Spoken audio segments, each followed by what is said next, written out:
2 నెలల క్రితం రాష్ట్రం మొత్తం తిరుపతి జిల్లా సూలూరుపేట వైపు చూసింది. వివరాల్లోకి వెళితే వ్యవసాయాన్ని నమ్ముకున్న రైతులను పట్టణంలోని ఓ పేరు మోసిన దుకాణదారుడు నకిలీ విత్తనాలు అమ్మి సొమ్ము చేసుకున్నాడు. కానీ వాటిని కొనుగోలు చేసిన రైతులు మాత్రం నిలువున మునిగిపోయారు. దీనిపై సిపిఐ పార్టీ నాగేంద్ర యంత్రితో మాట్లాడుతూ 2 నెలల క్రితం నకిలీ విత్తనాల విషయంలో నష్టపోయిన రైతులను ఆర్డీఓ, వ్యవసాయ అధికారులు మరియు రైతు రాజ్యం అని చెప్పుకునే కూటమి నేతలు అందరూ కలిసి ఎకరాకు 50,000 చొప్పున నష్టపరిహారం ఇప్పిస్తామని తెలియజేశారన్నారు. అయితే ఇప్పటికీ 3 నెలలు గడుస్తున్నా పట్టించుకునేవారే కరువయ్యారని తెలిపారు. ఆఖరి పంట కోత కోస్తే ఎకరాకు 10 బస్తాలు రావడం కూడా కష్టంగా ఉందని చెప్పారు. దాదాపు 1,500 ఎకరాలు నష్టపోయినట్లు అంచనా. రైతులకు నకిలీ విత్తనాలు అమ్మి మోసం చేసినా కానీ కూటమి ప్రభుత్వం ఇప్పటి వరకు రైతులకు ఎలాంటి న్యాయం చెయ్యలేదన్నారు. షాపు యజమాని మాత్రం యథావిధిగా వ్యాపార లావాదేవీలు కొనసాగిస్తున్నారు. కానీ రైతు మాత్రం పంట కోసం చేసిన అప్పును నెత్తిన భరిస్తున్నాడని అన్నారు.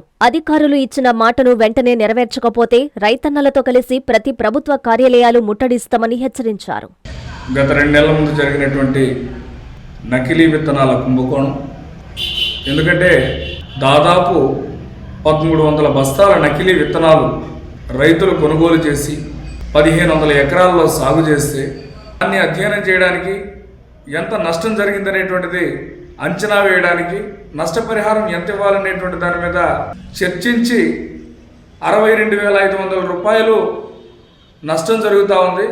కాబట్టి రైతులకు అందరూ కూడాను ఎకరాకు 50,000 చొప్పున అందించేలాగా 1 నెల రోజుల లోపల దాన్నంతా కూడా రైతులకు అందించేలాగా చర్యలు చేపడతామని చెప్పేసి వ్యవసాయ అధికారులు, ఆర్డీఓ గారు, పోలీస్ అధికారులు అందరి సమక్షంలో ప్రెస్ ముందు ఆర్భాటంగా పలికినటువంటి వ్యవసాయ అధికారులు, కలెక్టర్ గారు వేసినటువంటి కమిటీ ఈ రోజున 3 నెలలు గడుస్తూ ఉన్నాయి. వేసినటువంటి పంటలు కోతకొచ్చాయి. ఏదైతే 6 కాలం కష్టపడి రైతులకు దక్కాల్సినటువంటి ఫలితం ఏదైతే ఉందో ఆ ఫలితాన్ని పూర్తిగా నష్టపోయినటువంటి రైతాంగం ఈ రోజున లబోదిబోం అనేటువంటి పరిస్థితి నెలకొంది. మరి ఆ పంటను కాపాడుకోవడానికి వేసినటువంటి పురుగు మందులు కావచ్చు, యూరియా కావచ్చు, ఎరువులు కావచ్చు, వీటికి చేసినటువంటి అప్పులే ఇంకా తీరకుండా ఉండేటువంటి పరిస్థితుల్లో ఎకరాకు 10 బస్తాలు 15 బస్తాల దిగుబడినిచ్చినటువంటి ఆ నకిలీ విత్తనాలు ఈ రోజున రైతులను నట్టేట ముంచినటువంటి పరిస్థితి కనిపిస్తూ ఉంది. దాదాపు 1,500 ఎకరాలకు సంబంధించి 7 కోట్ల రూపాయల మేరకు నష్టం జరిగితే ఈ రోజు కూడా ₹1 కూడా రైతులకు ఇవ్వకుండా, నష్టపరిహారం చెల్లించకుండా రైతులను నట్టేట ముంచినటువంటి పరిస్థితి ఉంది. సాక్షాత్తు ఇది సూళ్లూరుపేట నడిబొడ్డున జరిగిన నియోజకవర్గ కేంద్రం నడిబొడ్డున జరిగినటువంటి పరిస్థితి.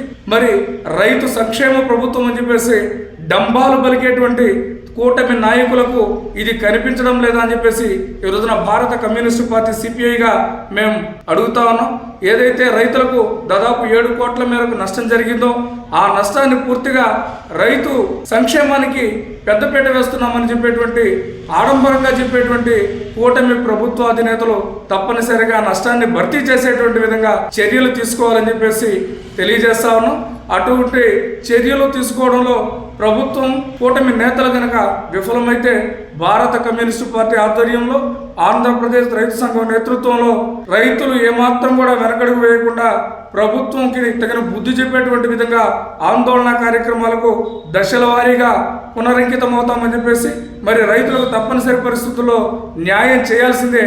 అటు న్యాయం చేయలేని పక్షంలో ప్రజాప్రతినిధులు కావచ్చు, ప్రభుత్వ అధికారులు కావచ్చు, తప్పనిసరిగా రోడ్డు మీదకి తీసుకుని వచ్చి వాళ్ళని ప్రజలకు క్షమాపణ చెప్పేటువంటి విధంగా రైతులకు ఏదైతే నష్టం చేకూరుస్తా ఉన్నారో ఆ నష్టాన్ని పూర్తిగా రైతులకు అందించే విధంగా పోరాటాలు ఏమాత్రం వెనక్కి తగ్గకుండా చేస్తామని చెప్పేసి హెచ్చరిక చేస్తూ, దయచేసి రైతుల కడుపు కొట్టద్దు. దేశానికి అన్నం పెట్టేటువంటి రైతన్న ఎవరైతే ఉన్నారో ఈ రైతన్న కడుపు కొట్టేటువంటి ప్రభుత్వాలు ఎప్పుడు కూడా బాగుపడలేదు. కాబట్టి 7 కోట్ల మేరకు నష్టం చూసినటువంటి రైతులను ఆదుకోవడానికి కనీసం అందులో సగమైన ఆ రైతులకు ఇవ్వడం ద్వారా రైతులను బ్రతికించినటువంటి వాళ్ళు అవుతారు. కాబట్టి ఆ వైపుగా కూటమి ప్రభుత్వ నేతలు ఆలోచన చేయాలని చెప్పేసి హితవు పలుకుతా ఉన్నాం.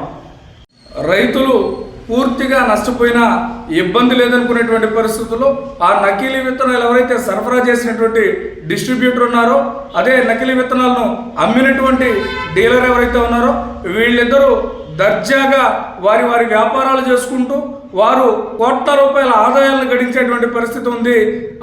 వాళ్ళ దగ్గర విత్తనాలు కొన్నటువంటి రైతులు మాత్రం ఈ రోజున తీవ్రమైనటువంటి నైరాశ్యంలో, కుటుంబం అప్పులు ఊబిలో చిక్కుకుని ఆత్మహత్యలు చేసుకోవాలనేటువంటి మానసిక ఆందోళనకరమైనటువంటి పరిస్థితుల్లో వారు ఉన్నారు.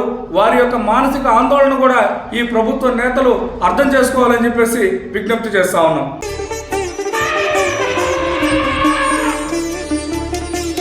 బంగారు ఆభరణాలలో సరికొత్త అధ్యాయం. చందన స్వర్ణ మందిర్ బంగారు ఆభరణాలు. మీ ఇంట జరుగు వివాహ వేడుకలకు సరికొత్త స్వర్ణ వైభవంతో స్వాగతం పలుకుతోంది చందన స్వర్ణ మందిర్.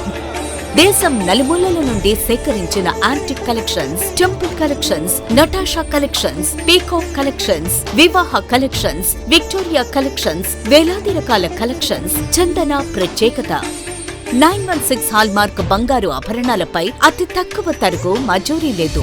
సిల్వర్ ఆర్టికల్స్ పై తరుగు మజూరీ లేదు. డైమండ్ ఆభరణాల డైమండ్ ధరపై 10% తగ్గింపు. మీ ఊహలకు ప్రతిరూపాలు చందన స్వర్ణాభరణాలు. విచ్చేయండి చందన స్వర్ణ Mandir, area hospital road, Adoni, RTC bus stand ప్రక్కన, జేఎన్టీ రోడ్, సుళ్లూరుపేట.